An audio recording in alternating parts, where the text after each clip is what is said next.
Hi. So it's a good thing that we had Benoit's presentation first.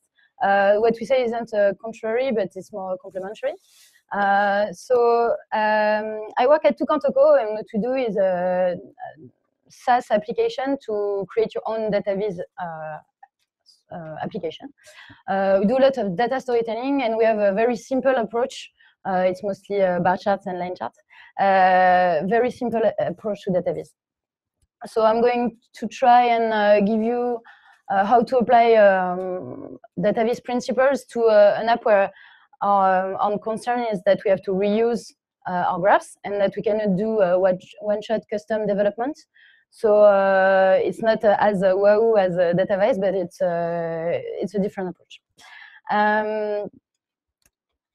So don't. What not to do? First, don't color inside shape. So this part is going to be a lot of small fun things that you can remember easily. What's that percentage? What we do is B2B. So people need to have the exact numbers. The truthfulness of the information is important. So a lot of time clients will want, yes, but what if to represent the population of my company, we can color in a little guy like this? No. Please don't. It's nice if you do it one shot, and if you give a lot of, and if you cannot reuse that usually. Camembert. So pie charts, avoid them. Usually you can replace it with something much more readable. For example, this you can replace really easily like this, and actually you get more meaningful information from it. Another example, you've got something like this. Actually, I think here the meaning that you convey, the evolution, it's much clearer. So it's a lot of very simple things like this. Try to simplify the problem and try to think, what do I want to see in my graph? 3D, so you can use 3D, it's not but usually, mostly it's for video games. Something like this. So these are, I guess, revenues of clubs over a few years. Actually, if you replace it with something like this, it's much easier to understand. You don't need to really think about it. Everybody understands the line chart, and you've got your information there. You can compare things much quicker. Our clients are mostly big companies, and they don't have that much time to spend reading data and having fun with filters and stuff. So what they want is something that's really useful and that takes them the least time, so they can take more time taking actions with the information they get from the data. One in one graph. So it's good. They got a line chart, but there's too much thing. Break down the problem. Maybe what you want to see here is just the top containers, the 5 top containers, your main concurrent. Try to not have 15 information at the same place. This is not really readable, and it doesn't really give you, you don't really want to spend a lot of time reading this. And pretty is not clear. So what are we trying to look here? I don't really know. Am I supposed to compare the size of the shapes, the colors? Am I supposed to just click on the big squares? I have no idea. This is exactly the same data, but represented in a much more meaningful way. It's much simpler. Here you've got, actually, you're comparing big amounts of money. It's to give you an ordre de grandeur, kind of idea of the size of your data. They want to compare big amounts of money to the budget deficit of the UK. So just put the budget deficit in the middle, and then have things to the left, to the right that are bigger or that are smaller.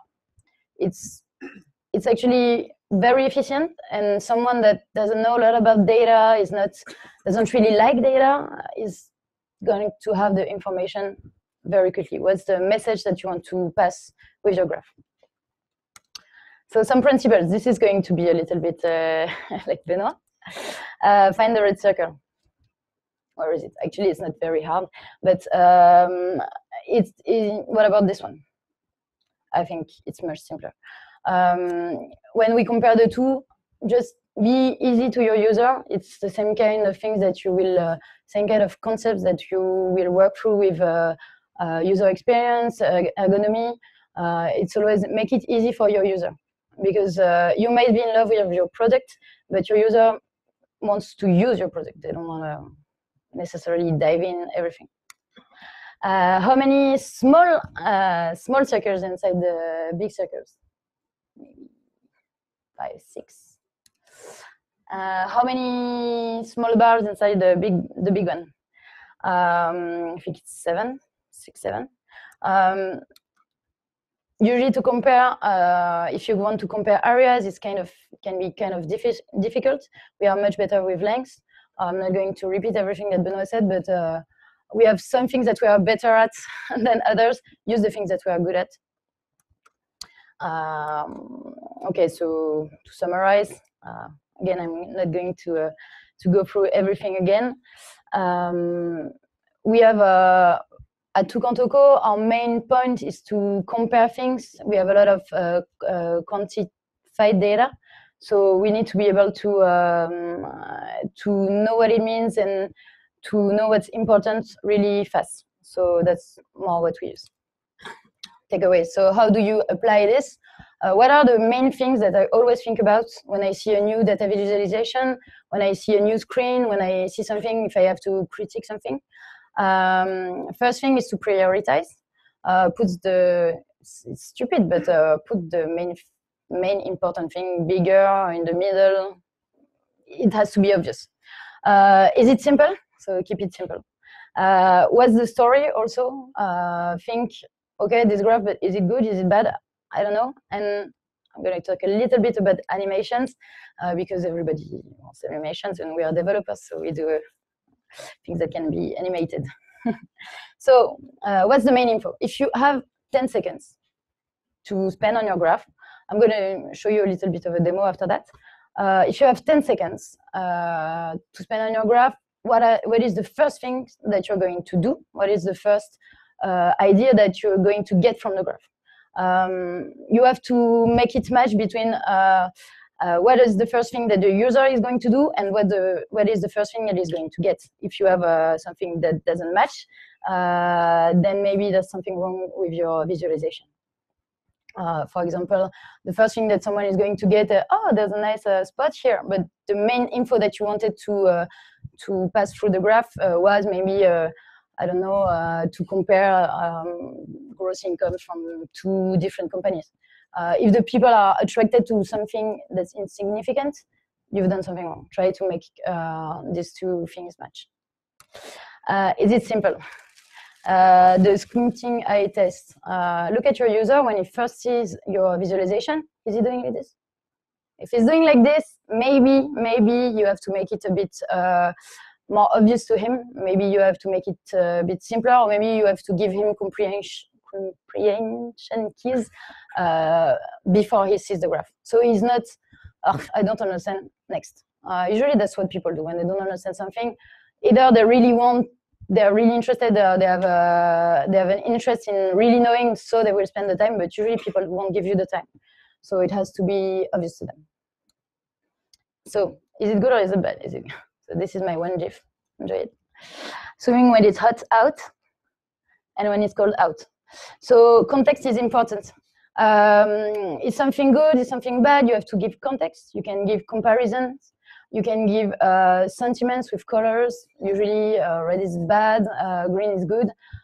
Use what's, I mean, when you look at the data, am I supposed to be worried? Am I supposed to be happy? It's like when you see a tweet and someone is being maybe sarcastic, you don't really know, and then you're like, yes, but do you think it's good or do you think it's bad? It's the same thing with DataViz. And the last thing, use animations thoughtfully. Instead of animations, I prefer to use transitions. You might not want to, if you transition your data, you don't want to have everything explode, lose the context, as you said, and then you have to go inside the graph again, you have to think about it again, you have to go through the thought process again. So use animations to be a visual cue instead of just something that's a wow effect, even if everybody loves the wow effect. So I'm going to break that down on a very simple graph that we use a lot at Tukantoko. It's one of the best sellers. It's here.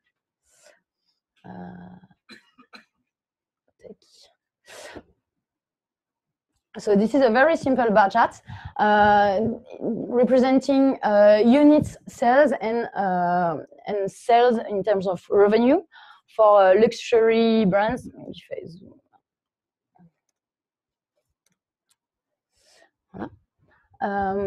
This is fake data. So what's the story? What you see first is that Dior is at the top. Dior is at the top in terms of units. They are really before Guerlain.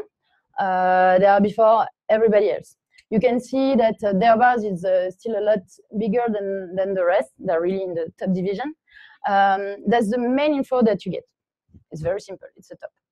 It's a leaderboard. What about value sales, revenue? So you've got a very, very simple transition, but it's very effective. What I want to look at is not Dior that didn't move. I'm just going to look at what's moving. Okay, so maybe Guerlain is selling a lot, but what are they selling? Maybe they're selling Q-tips, I don't know.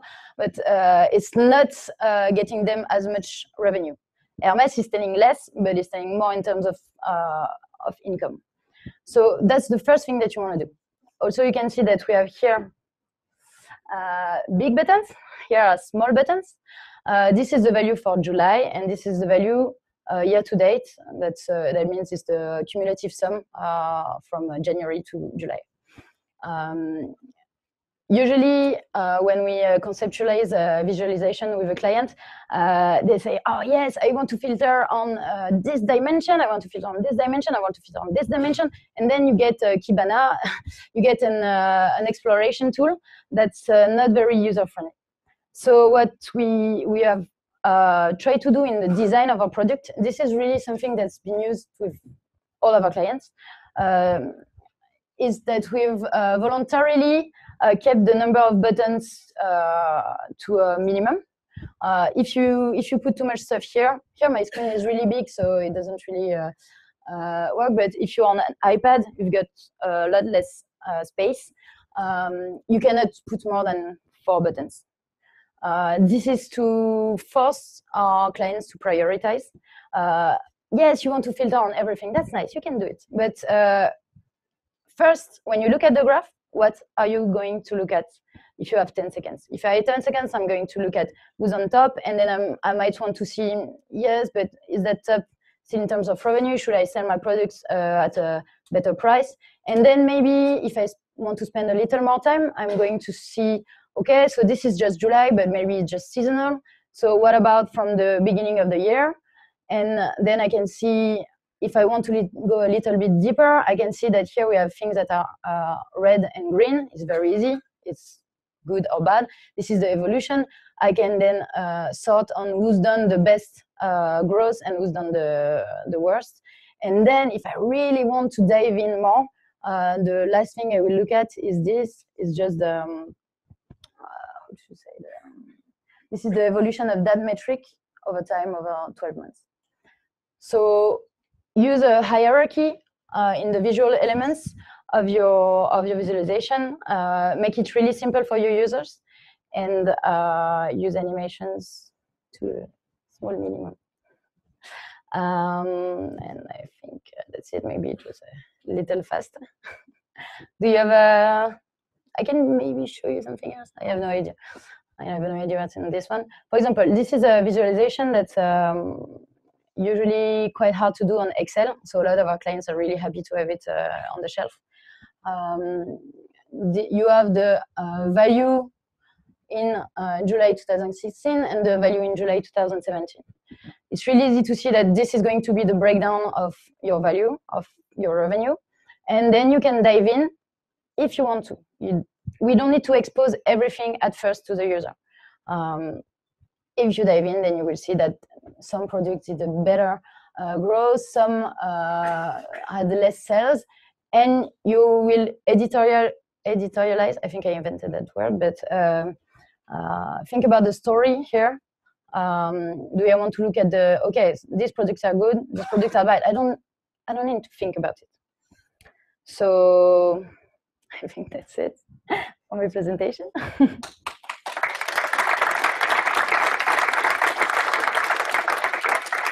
Also, we have a nice blog, and we really publish a lot of things. We also have a data blog where we dissect some data visualization. It's really nice if you want to go for it.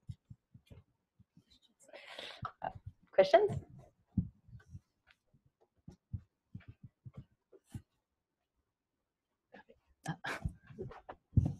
So it's not really right. In your, you said that clients can go crazy. How do you prevent that? First, we are not an agency. We are not a service company. So people come for a product. So we have the main thing is it's a product. So you cannot change anything. What we do is we are very confident in our product. So we know that for a crazy need of a client, if we ask why enough, why do you want this? Why do you want this? Are you sure? What's the info you want to get? We are very confident that we are always going to be able to break it down to very simple graphs. If we don't have the graph already, for example, we didn't have a funnel chart until last year. Funnel chart is if you do marketing analytics a bit, you know, you have 100 users that come to my page. I have then one user that would fill the contact form at the end. So you get a funnel. We added it only last year when we needed it, and we only put it because we thought it made sense to have that. This is the discussion that we have. It's always to be very, to be teaching people about those principles. Actually, the beginning of the press we use on our clients too, to tell them, okay, you might want to do a lot of things, but think about your users. Because the people that you have in front of you, project managers, they are not usually the ones that are going to use the dashboard. Say, yes, but think about it. You're going to deploy this application to 100 users, maybe 1,000 users. They are not very good with technology. They don't really want to spend that much time looking at the data. If it's too complicated, they just say, it's too complicated. So think about your users. That's the message that we pass. And if they really, really, really want to go crazy, they're going to have a commercial discussion with salespeople. How do you go about choosing a DataViz library? Choosing, you mean for the tech part? Yeah, for the tech part. So we use D3. We chose that because it's very powerful. You have to do a lot of coding. It's not as easy to use as maybe high charts. But we use that because since maybe you've seen, but the animations are actually very tailored to our needs. So we wanted something that was powerful, was data-centric, and that was, performance. And D3 is really good for that. I would really advise anyone to try it. It's really nice.